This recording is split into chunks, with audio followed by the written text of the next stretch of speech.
Sementara itu pemirsa, dalam pencarian pada hari ini juga kabarnya Gubernur Jawa Tengah Ahmad Lutfi akan turut meninjau bagaimana proses pencarian dan juga tentunya untuk memastikan bagaimana kondisi para korban terdampak bencana longsor di Cilacap.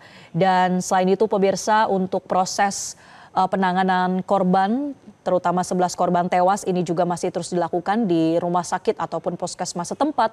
Dan untuk itu kita akan berlangsung atau kita akan memantau bagaimana perkembangan terkait penanganan korban yang telah ditemukan.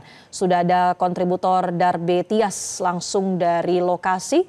Selamat pagi Darbe. Kalau dari laporan BNPB saat ini bagaimana strategi yang dilakukan dalam operasi pencarian? Ya, selamat pagi. Dapat saya laporkan saat ini saya berada di tenda BNPB. Ini tempat nanti lokasi akan dilangsungkan rapat koordinasi antara Gubernur Jawa Tengah dan sejumlah stakeholder lain terkait upaya-upaya untuk mempercepat temuan jenazah atau korban yang memang masih sampai saat ini masih belum ditemukan sebanyak 12 orang. Dan bisa saya laporkan bahwa strategi atau pola yang digunakan tadi disampaikan kalau proses evakuasi masih menggunakan bantuan peralatan alat berat untuk menggali daerah-daerah titik-titik yang memang sejak awal ditemukan adanya puing-puing bangunan. Hal ini karena tim SAR mencurigai akan bisa lebih cepat ketika tim SAR bisa menemukan puing-puing bangunan yang diduga atau dimungkinkan masih terdapat jenazah atau korban lain yang sejumlah 12 orang tadi. Memang tadi disampaikan kalau strategi atau rekayasa pencarian memang difokuskan atau dipersempit untuk lebih efektif dikarenakan memang 12 orang ini bisa diketahui dari titik-titik atau lokasi-lokasi dari puing-puing bangunan yang ditemukan oleh tim SAR hari ini. Memang sejauh ini ketinggian tanah atau ketinggian lumpur yang menutup area tanah longsor memang sangat tebal. Itu bervariasi antara 3 hingga 5 meter yang memang sangat-sangat dibutuhkan atau sangat-sangat dimungkinkan pencarian dilakukan melalui penggunaan alat berat.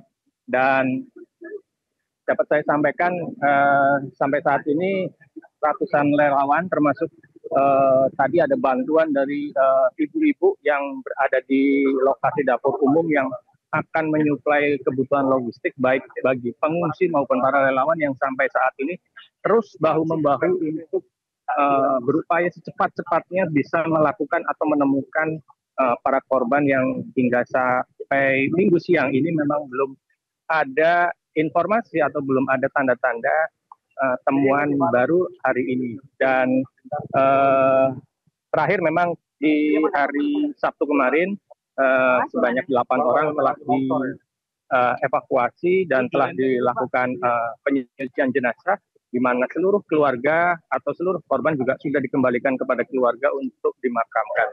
Dan hari ini rencananya memang Gubernur Jawa Tengah Ahmad Lutfi akan meninjau langsung ke lokasi ini, termasuk tentunya akan melakukan koordinasi bagaimana upaya percepatan dan bagaimana langkah-langkah strategis yang akan dilakukan oleh pemerintah, baik itu BNPB, Basarnas maupun pemerintah daerah untuk bisa mempercepat selain proses evakuasi tentunya juga akan melakukan bagaimana upaya-upaya penyelamatan atau mitigasi bencananya terhadap resiko-resiko yang mungkin masih bisa terjadi, mengingat informasi tadi yang saya terima siang ini bahwa di bagian atas desa atau dusun Tarukahan dan Cibuyut yang menjadi lokasi longsor ini masih terdapat potensi yang cukup besar terjadinya longsor susulan, dan ini memang bisa membuat potensi bencana longsor atau membuat potensi bahaya lain yang memang harus bisa segera ditangani atau ditanggulangi oleh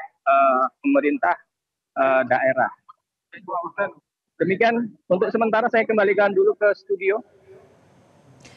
Ya, Darbe, kalau terkait dengan penanganan pengungsi, tadi Anda sebutkan bahwa masih ada potensi bencana susulan sebetulnya sehingga perlu mitigasi. Nah, bagaimana dengan pengungsi saat ini? Di mana tepatnya mereka mengungsi dan seperti apa kondisinya?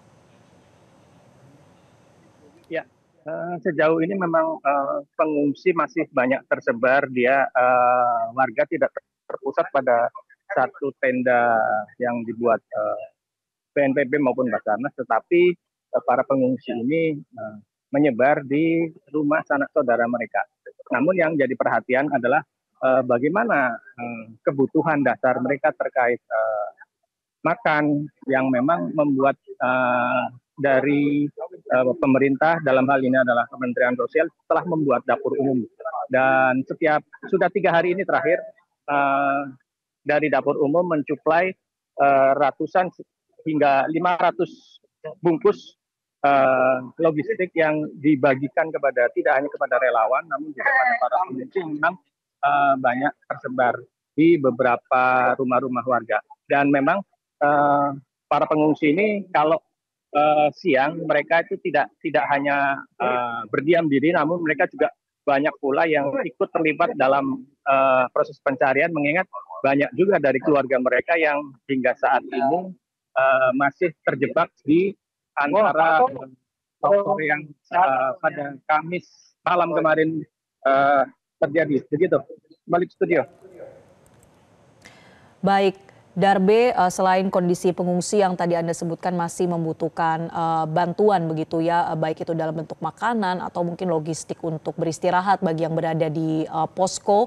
Nah, terkait kembali tentang pencarian, Darbe, apa sebetulnya strategi yang akan efektif di hari keempat ini, mengingat ini sudah hari keempat dan juga kondisi cuaca yang tidak menentu. Kita tahu sudah ada rekayasa cuaca yang dilakukan atau modifikasi cuaca, tapi apakah ada strategi yang berbeda dibandingkan dengan 3 hari sebelumnya untuk pencarian dan penyelamatan korban?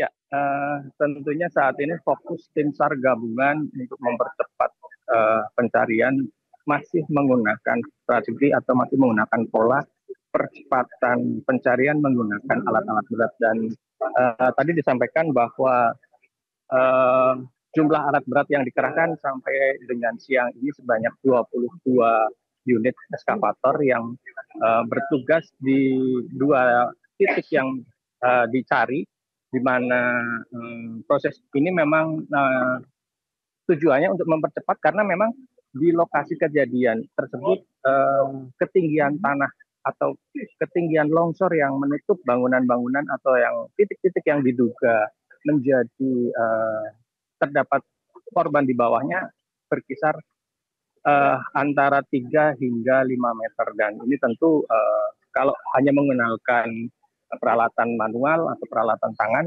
ini akan cukup sulit dan tidak bisa dilakukan dengan cepat, sehingga memang hari ini Basarnas fokus kepada pengerahan alat berat agar puing-puing bangunan juga bisa segera disingkirkan. Dan diharapkan dengan adanya pengerahan alat berat ini, termasuk pengerahan dari anjing pelacak, akan bisa mempercepat temuan dari 12 korban lain yang hingga Minggu pagi ini belum bisa ditemukan.